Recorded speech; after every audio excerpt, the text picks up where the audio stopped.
Humor, hoax, dan politik. Silahkan Anda memberikan komentar di Twitter, mention @KompasTV. Narasumber saya malam hari ini ada Mas Eros, Mas Arswendo, dan ada Saktia. Ada pertanyaan langsung masuk. Dari Sony Panjaitan, apakah mungkin melawan hoax dengan humor bisa berhasil membuat politik jadi bersih? Mas Wendo.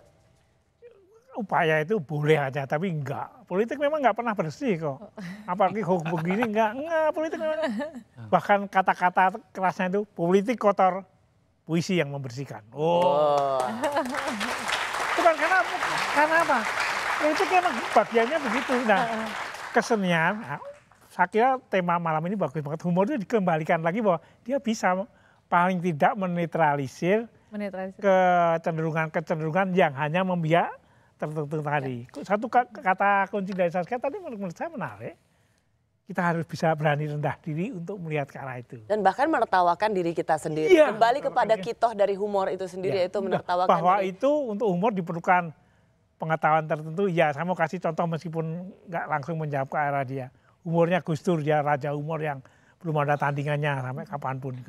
Ketika mengatakan bahwa nada politiknya kuat, Amin Rais tidak mungkin jadi presiden. Kan orang-orang mikir, loh kenapa? Ya karena dia masih Amin Rais. Kalau dia A plus Rais, nah itu tiba-tiba menjadi cair. Lah ya baru ketawa, nah itu. Cerdas. Kecerdasan dan perangkat tertentu yang dimiliki Gus Dur nggak ada tandingannya. Dia itu orang paling dasar hebatnya untuk hubungannya dengan ini. Saya kira humor itu penting untuk dijadikan pilar kelima demokrasi. Kalau pilar keempat demokrasinya, pilar keempat demokrasinya kan media gitu. Pilar kelima demokrasi itu humor, karena seharusnya posisi humor itu bisa mendidik, mencerahkan, bisa jadi mediasi, bisa jadi medium dialog, bisa mempersatukan, bisa kritik, betul. Kuncinya. Tapi gini, saya rasa memang nggak bisa lah ya. Masa humor, apakah mungkin melawan hoax dengan humor bisa berhasil membuat politik jadi bersih? Saya rasa itu pertanyaan yang terlalu ini ya. Tapi paling tidak dengan kualitas humor yang seperti tadi gitu, itu bisa saja mempersempit ruang hoax ya untuk mencapai sasarannya mengadu domba contohnya ya. Itu bisa tereliminasi dengan humor-humor yang punya kualitas seperti tadi. Nah sekarang ini yang lucu itu kan justru tingkah politisinya gitu ya. Itu humor yang paling luar biasa gitu. Seperti contohnya baru-baru ini. Ya menghack itu kan di mana aja ada. Ya harus pindah, jangan dari hotel tertentu gitu kan. Untuk perhitungan suara maksudnya? Iya. Ini kan itu humor yang paling menurut saya humor yang paling tinggi itu ya. Loh nge-hack itu kan di mana aja. Bisa dari Cirebon, bisa dari New York malahan ya kan. Nah, jadi hal semacam ini kan sebetulnya humor yang membuat hoax itu menjadi menyebar luas itu. Nanti kita hashtag save hotel ya. Save hotel Borobudur.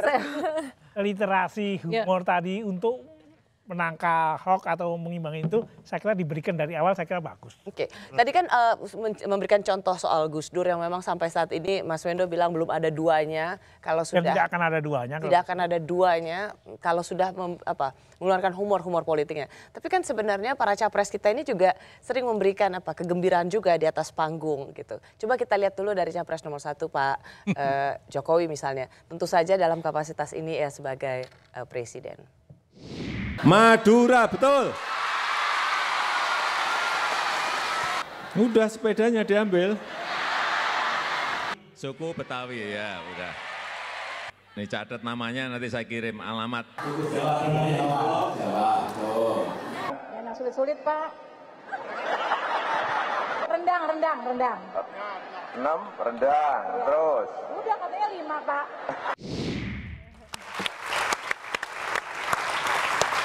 Ciri khas Pak Jokowi adalah selalu bagi sepeda, sehingga itu menjadi trademark. Ingin membagikan kegembiraan, bergurau bersama rakyat. Gitu. Bisa nggak ini dibilang juga ini sesuatu yang harus menjadi humor kita bersama? Ya kalau saya lihat gini loh, kalau dalam ilmu pertunjukan ya, komedi gitu, ada komedi situasi gitu. Nah, itu bukan slapstick ya. Saya rasa ini kelasnya, maaf aja ya, baru kelas slapstick itu tadi ya, dengan segala maaf ya, artinya tidak mencerdaskan, tapi ya membahagiakan tapi tidak mencerdaskan. Kalau itu bagian dari komunikasi yang dianggap efektif untuk masyarakat di bawah? Oh ya untuk tujuan tertentu lain, tapi kan kita lihat dampak sosial dan dampak budayanya kemudian kan. Artinya saya agak berbeda sedikit dengan meskipun sama Eros boleh berbeda lah.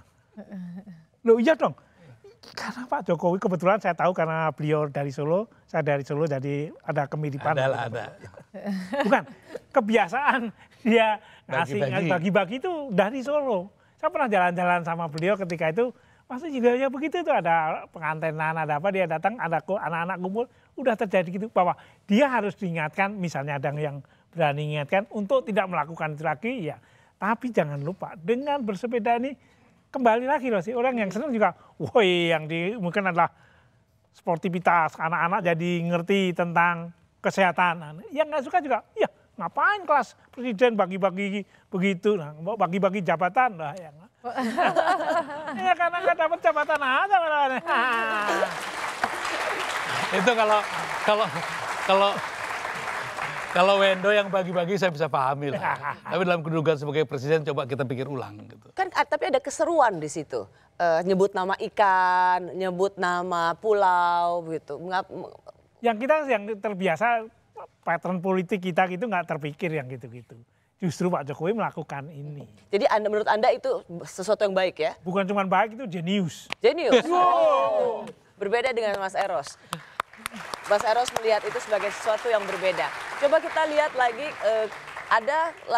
ada ini juga perubahan gesture dari seorang Prabowo. Dulu mungkin dianggap galak, garang, tapi kemudian ia banyak tampil berbeda di panggung. Salah satunya adalah dengan berjoget. Coba kita lihat sama-sama. Sebentar. Kita tahan. Kita boleh tepuk tangan dulu waktunya Idris.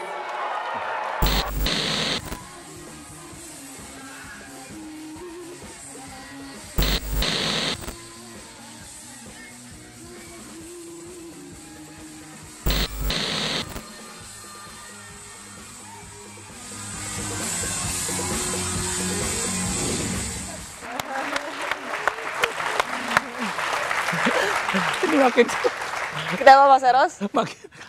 makin jelas lah kelas yang saya katakan lipsticknya itu. Artinya gini loh, mungkin karena dia ingin menunjukkan bahwa loh enggak, saya ini bukan pemarah, saya ini ramah, itulah yang dia bisa lakukan ya. Artinya buat kita yang melihat itu memang satu hal yang ya cukup menggembirakan gitu, karena terhibur ya dengan gaya dia gitu seperti itu. Tapi kan ya Allah gitu kan, seperti itu sih gitu kan. Ada yang seperti itu, tapi juga kalau katakan tadi ya, bisa dua pendapat. Tadi buktinya jenius, sangat ini. Banyak yang mengatakan, walah kok gitu ya. Jadi biarkan aja itu berkembang. Saya kira ini Mas Eros, kalau saya sebenarnya sangat penasaran gitu ya dengan gestur-gestur yang demikian baik Pak Jokowi maupun Pak Prabowo. Sebenarnya apa yang ada di benak pemimpin kita tentang rakyatnya? Sehingga yang ditampilkan adalah hal-hal yang demikian, ngomong ikan, berjoget dan sebagainya, tanpa kemudian menilik ke diri sendiri atau menggunakan humor-humor yang mengolok-olok diri sendiri seperti masa Gus Dur dahulu yang banyak dihina dengan. Itu bedanya Gus Dur karena dia menguasai semuanya. Ya. Betul. Dia tahu kok ya secara sosiologis, secara antropologis bagaimana pendekatannya. Dia paham betul itu. Nah maaf mungkin masih perlu ditingkatkan yang dua ini ya, pemahaman seperti itu. Iya tapi gini, kalau saya teorinya itu begini, biar kelihatan rada ngerti puisi gitu ya. To whom I must speak today, American Especially, Walt Whitman menulis puisi itu. Kemudian itu menjadi rumusan teori komunikasi. Dengan siapa saya bicara. Nah ketika dia bicara dengan rakyat tadi, ya joget-joget gini. Nggak salah juga sih, nggak salah. Nggak salah juga. Biarin aja atau yang Dengan malu siapa dia audiensnya? Dengan audiens masyarakat seperti itu? Audiensnya itu mungkin kalau mungkin untuk kelas kita, kelasnya Eros ini, apa itu? Slapstick? Yes, maybe yes. Tapi yang diperlukan untuk masa yang begitu gede ya mungkin slapstick itu. Oke. Mereka lagi gitu. Saya malam hari ini juga saya mengundang. Saya sangat kenapa Mas Eros dan Mas Wendo Sakdia. Saya tuh baru baca majalah buku Prisma ya. LP3S ini, majalah Prisma secara khusus ini mengupas soal humor. Judulnya adalah humor yang adil dan beradab, ya kan? Oh, ada tulisan saya jangan-jangan. Ada, tapi Anda cuma diwawancara kalau nggak salah. Nah, majalah Prisma ini kemudian dari majalah Prisma ini saya tahu bahwa ternyata kita punya yang disebut Institut Humor Indonesia Kini. Atau disingkat IHIK. Ada Nofrita Widyastuti, CEO IHIK, Institut Humor Indonesia Kini. Kenapa untuk humor aja kita perlu punya institut? Saya kagum banget dan terkejut. Antara terkejut sampai terkagum-kagum bahwa humor pun punya institutnya. Iya, sebenarnya dimulai dari 2016, kalau boleh cerita agak panjang ya. Jadi di 2016 itu kita ada kegelisahan gitu bahwa seni-seni yang lain tuh punya kajian loh. Musik ada, puisi mungkin ada dan lain-lain gitu ya. Film apalagi ya, lebih banyak lagi kajiannya gitu ya. Tapi humor belum loh. Gitu, dan nggak ada orang yang ngurusin secara serius humor ini gitu. Dulu sekitar tahun 77 ada almarhum Arwah Setiawan yang sudah jadi arwah beneran sekarang. Nah itu beliau memulai itu, tapi mungkin berhenti karena beliau sendiri sudah jadi almarhum dan nggak ada yang terusin gitu ya. Kemudian kita juga berkaca dari tahun 2012, kejadian 2012, 2014 gitu ya. Makin lama kok kayaknya makin berkurang nih humor orang Indonesia nih gitu ya. Darurat humornya tuh makin tinggi gitu.